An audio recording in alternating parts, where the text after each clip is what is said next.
안녕하세요. 밸류링크유의 국제물류사전입니다. 지난 영상에서는 저희가 해상운송의 기초에 대해 다루었는데요. 저번에 예고한 대로 오늘은 비행기를 이용해 사람이나 물자를 이동시키는 항공운송에 대해 알아보려고 합니다. 여러분, 세계적으로 유명한 형제라고 하면 누가 떠오르시나요? 아마 대부분은 윌버 라이트, 그리고 오빌 라이트 형제를 떠올릴 것 같은데요.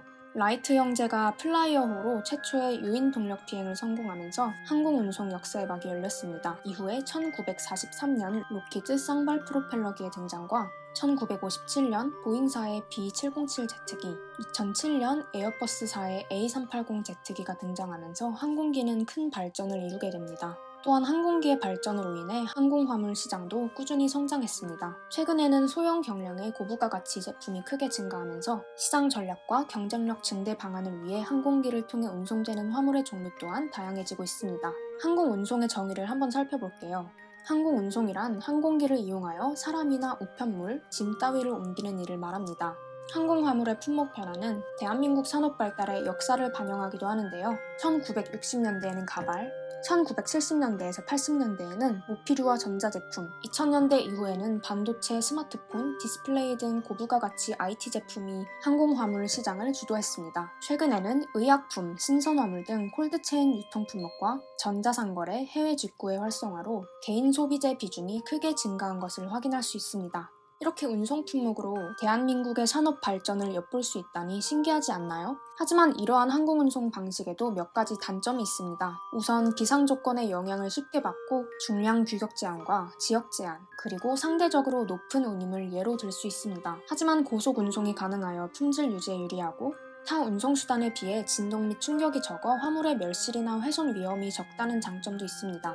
이런 특징들로 인해 중량도 작고 부피도 작지만 가격은 비싼 수출입 화물들, 그 중에서도 특히 가벼우며 빠르게 출시해야 하는 반도체가 주로 항공기로 운송된다고 합니다. 또 항공운송은 여객기와 화물기 운송으로 나누어 볼 수 있는데요. 여객기는 여객 운송을 목적으로 설계된 대형 비행기로 저희가 일반적으로 해외여행 갈 때 타는 비행기가 바로 이 여객기입니다. 여객기의 메인 덱에는 사람이 앉을 수 있는 좌석들이 있고 로월 덱에 벨리 스페이스에 화물을 실어 운송이 이루어집니다. 요즘에는 코로나19 진단키트를 비롯한 의료물자 수송과 기업들의 글로벌 물류 지원의 현 사태 극복을 위해 여객기가 직간접적인 역할을 수행하고 있습니다. 여객기 좌석에 화물을 싣는 카고시트백을 도입하거나 국토교통부에 여객기의 화물 수송 허용을 위한 안전운항 기준을 통해 여객기를 화물기로 개조하여 화물 운송에 적극적으로 활용하고 있습니다. 개조 작업은 기내 전기 배선 작업 등 상당한 수준 이상의 기술적 검토와 역량을 필요로 하는데요. 그럼에도 불구하고 우리나라는 안전운항 기준을 마련하여 위기 상황에 잘 대처해 나가고 있습니다. 두 번째, 화물기는 화물만을 운송하는 항공기를 의미합니다. 수송기라는 호칭으로 불리기도 하지만 수송기는 군용과 민간용을 모두 포함하는 의미이며 화물기라는 호칭은 민간 항공기에만 적용되고 있으므로 이 영상에서는 화물기로 통일하여 지칭하도록 하겠습니다. 대형 화물기의 등장으로 수송 가능한 화물의 품목과 크기는 계속 확대되어 왔습니다. 대한민국의 화물기로 계란 100톤을 무사히 수송하여 인정받은 사례도 있는데요. 이와 같이 특수 컨테이너와 첨단 수송 기술은 점점 발전하고 있지만 화물칸 용적의 한계, 구조상의 중량 한계에 따른 제한은 여전히 존재하는 상황입니다. 여러분, 항공운송 화물에도 여러 가지 종류가 있다는 점 알고 계시죠? 항공기에 실을 수 있는 화물은 항공화물 그리고 수화물로 구분됩니다. 항공화물은 항공기로 수송되고 항공화물 서류에 의해 처리되는 물품을 의미합니다. 직화물은 출발공항에서 도착공항까지 환적을 거치지 않고 운송되는 화물, 환적화물은 경유하는 공항에서 다른 운항편으로 운송되는 화물을 의미하며 직화물과 환적화물은 반대 개념으로 이해하시면 됩니다. 추가로 통과화물이라는 개념도 있는데 통과화물은 경유하는 공항에서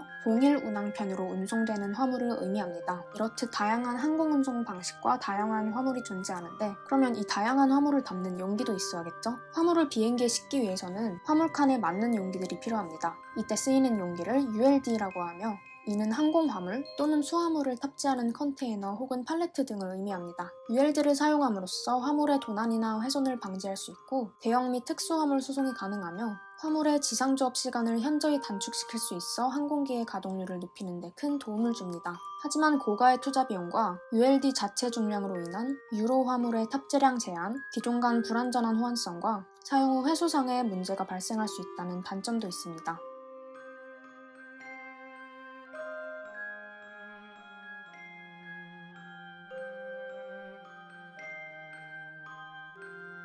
ULD의 종류는 팔레트, 컨테이너, 그리고 특수화물용 ULD로 구분 가능합니다. 팔레트는 사각 형태의 금속 벌판 형태입니다. 대형 화물이나 형태가 불규칙해 컨테이너 탑재가 어려울 경우 사용하게 되고, 화물을 쌓아 적재한 후 네트 또는 이글루 등을 사용하여 화물을 고정시킵니다. 컨테이너는 일정한 폐쇄 공간으로 구성된 박스 형태의 용기입니다. 전 세계 항공사들이 공용하기 위해 표준화되어 있으며 다양한 크기와 형태로 구성됩니다. 특수화물용 ULD로는 말을 운송하는 홀스스톨 ULD, 온도 조절이 가능한 ULD, 원단과 의류를 넣을 수 있는 Garment on Hanger 등이 있습니다. 그런데 항공 운송이라고 해서 무조건 ULD를 사용하는 건 아닙니다. ULD를 사용하지 않고 짐을 그대로 항공기 화물칸에 싣기도 하는데요. 이를 벌크 탑재라고 하며 주로 소형기로 화물을 운송할 때에 해당됩니다. 항공 화물의 수출입을 위해서는 항공사나 세관이 요구하는 절차와 관련 서류들이 필요한데요. 일반 화물의 업무 처리가 느린 편이다 보니 우선적으로 송달해야 하는 특송 화물이 등장하기 시작했습니다.